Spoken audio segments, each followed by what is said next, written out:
Hello everyone, I am 22 Tiger Dude in Tiger Mode, and welcome to Animation Domination 50.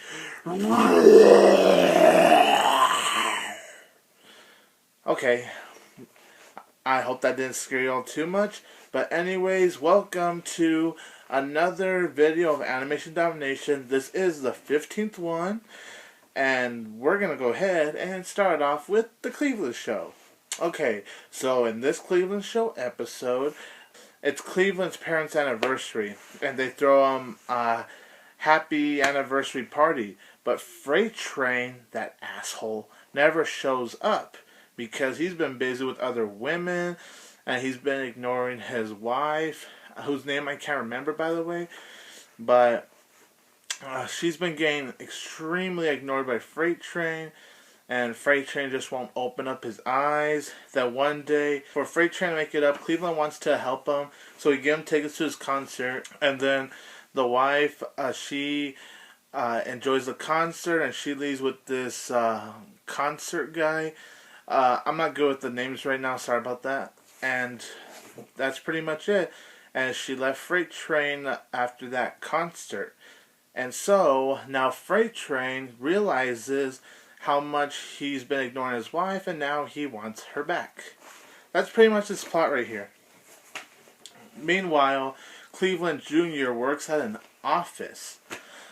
And that's really it. So, what do I think of this episode? It's a good episode. It's not great. I don't even think it's necessarily anything special. But it's a good episode. I liked it. The episode has its funny moments. And in all honesty, I thought the Junior working at the office subplot was a funnier plot than Freight Train trying to get his wife back thing.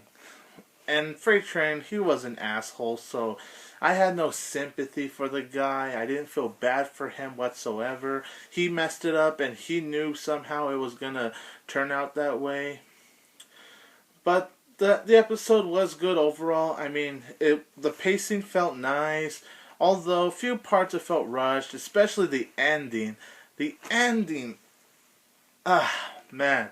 The ending felt so rushed, and the ending felt so unfinished. Like, just how they finished the ending was kind of sloppy, and they just could add a little more stuff into the ending before they actually ended the episode. But in terms of how it was executed and some of the humor, it was overall not bad, really. It's nothing special, but I think it is a good episode for the most part. And if you guys like this show, then you can go ahead and give this episode a try and check it out. If you guys hate this show, you're really not missing much if you watch this episode, really. So it could either depend if you like the show or not. I like this episode for what it was. It's not one of their better ones, but it's definitely not one of their worst ones either. So I'm overall going to give this Cleveland Show episode a 7 out of 10. By the way, the ending with Freight Train trying to get his wife back in that concert scene, that was actually pretty cool.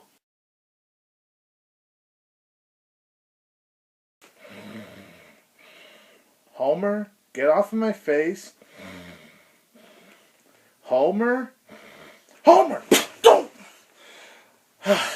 Okay. Now that that's over, and now that Homer is knocked down into a coma, let's get to this review of The Simpsons.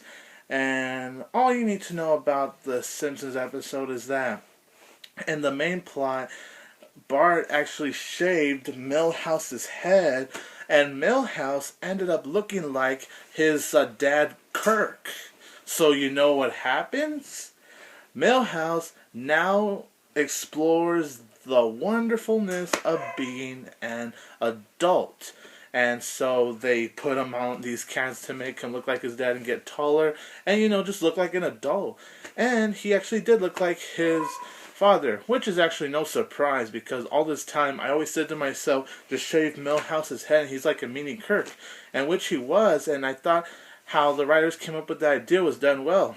In the subplot, Marge doesn't want her kids to be exposed to the dangers of television. So she tells them not to watch TV for 24 hours, aka for one whole day.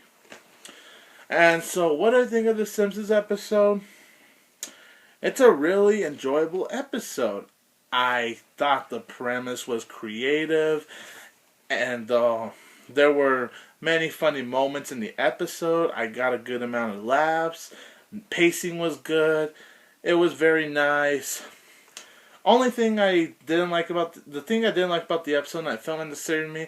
One, it was that scene where Bart's telling Milhouse to do this to Homer. Like, Homer's on the webcam with Milhouse, but Milhouse is the adult while talking to him, and so Bart tells Milhouse to tell Homer to do this and that, and so Homer had to do things because Milhouse, aka Kirk, the mini Kirk, is ordering Homer to do this and that. And that was an unnecessary scene, and I didn't like it, and I didn't find that funny. It was just so unnecessary, and it really didn't need to be there.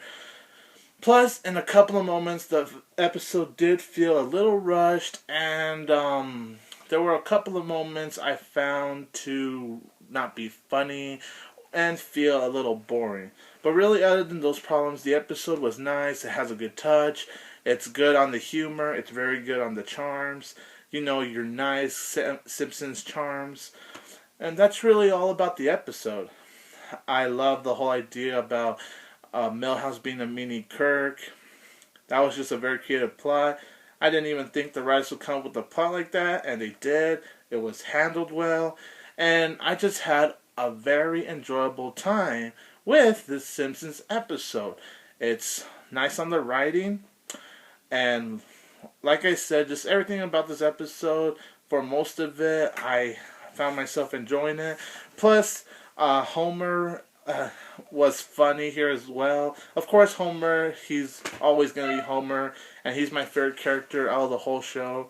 But Homer, since he couldn't watch TV for 24 hours, he was actually getting into finding things, like he was doing Find the Difference. So whenever he would have to search for something, he would be like he would be for spotting things and be like, "Ooh, look, it's over there." So he was like spotting for things, and I really liked that, and it was really funny too. So it has a good amount of humor, and it's really nice on storytelling, and just everything about this episode is superb. And this Simpsons episode is going to get a 9 out of 10.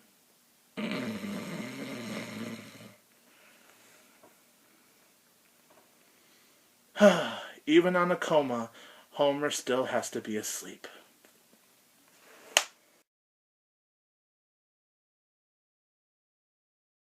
Okay, this is now Bob's Burgers, and for this Bob's Burgers episode, all you have to know is that Linda quits working at Bob's Burgers after when she feels underappreciated by Bob, and they had the little arguments. So when she was just working at a store for part-time, after their argument, she now works at the store for full-time. She works at a grocery store, which she really likes, and that's all you have to know. And for the subplot, Tina finds a boy at the grocery store, and she doesn't know who he looks like, but he has this band-aid on his finger with blood on it, and that was kind of gross. But anyways, that's Bob's Burgers. So, and this episode, really enjoyable. I'm not gonna lie, it's really good, and I really enjoyed it. Now, is it as great as the Valentine's Day episode I saw last Sunday night? No, but it was still really good. I had a really good time. There was plenty of humor for me to get a good laugh at, and the show, it's just refreshing, and it just feels satisfying, and it's definitely a fun treat for the fans of the show to really get a nice, enjoyable time at. And the plot with Linda working at a grocery store was good. It was nice. Um, the thing I really didn't like though was the whole subplot with Tina finding that boy, and she's like telling everyone to line up just so she could find that boy because she has the Band-Aid. So like for example, everyone would put the finger, Band-Aid would slip off. Everyone would put the finger, Band-Aid would slip off. And they go to each one of them until she eventually finds that boy. And I was not a fan of that plot. That plot, I'm just going to say this, really didn't need to be there. And the ending to that subplot, when she actually did obviously find him, kind of stupid, kind of rushed. And as I've said, really not needed. As for the Linda plot, not perfect either. I didn't like a couple of parts in that. It was either too dumb or just too boring. And there was this one filler scene between Ted and Bob, and oh my god, it annoyed me. I like the character Ted, and Ted was funny, but I don't get the whole point of that scene. Like, Bob's all like, I'm closing Ted, and Ted's all like, where am I gonna go? And then Bob's all like, this is how it is. He's all like, it's time to go, Ted. But where am I gonna go? It's time to go, Ted. Where am I gonna go? It's time to go, Ted. Where am I gonna go? It's time to go, Ted. And then finally, after that filler scene, he goes all like, "Oh, you want me to go? Okay."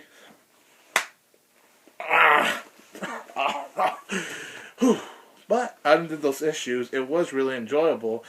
It's a really good time. It's nice on the writing. There were problems that couldn't be in here to make it an easily better episode. This Bob's Burgers episode is going to get the rating of a 9 out of 10 from me. Superb. Dun, dun, dun, dun, dun, dun, dun, dun, dun. I am now on to Family Guy. Dun, dun, dun, dun, dun, dun, dun, dun, dun, dun, dun. Alright, and so in this Family Guy episode, the main plot is about when Meg catches Chris stealing money from Lois's purse. So now Meg is actually blackmailing Chris to do stuff for her, or else she's gonna go tell Lois and Peter on him about it and get in trouble. The subplot is about when Stewie gets into this Anne Murray song called Snowbird. He just really loves the tune. And Brian, at first, he thought the song was a piece of crap. But then, once Stewie sang the song for Brian and actually opened his eyes, Brian actually enjoyed the Anne Murray song Snowbird as well. I really enjoyed this Family Guy episode. I think it was really good. It was really funny. It's a very, very refreshing episode. What do I think of the whole Chris and Meg plot? For those of the people that hate on this episode because Meg was a bitch, that's fine. And I understand why people may not like this episode too much. And surprisingly, Meg didn't bug me that much. Like, she did bug me a little, but not a whole lot. And yes, she was a complete bitch. And usually when the shows have plots about a person being horrible, it usually bugs the living hell out of me. But for some reason, it didn't bug me that much with Meg being a bitch. And I don't know if it's because we don't see bitch Meg that often, or I don't know. But it didn't bug me too much anyways. It did bug me a little, and I wish Meg wasn't like that. But, you know, I could have pictured it being much more worse. Although there was this weird, gross, and disturbing scene with Meg's eyes going, and I hope I don't disturb you guys and I'll see how I can do it, but her eyes all like,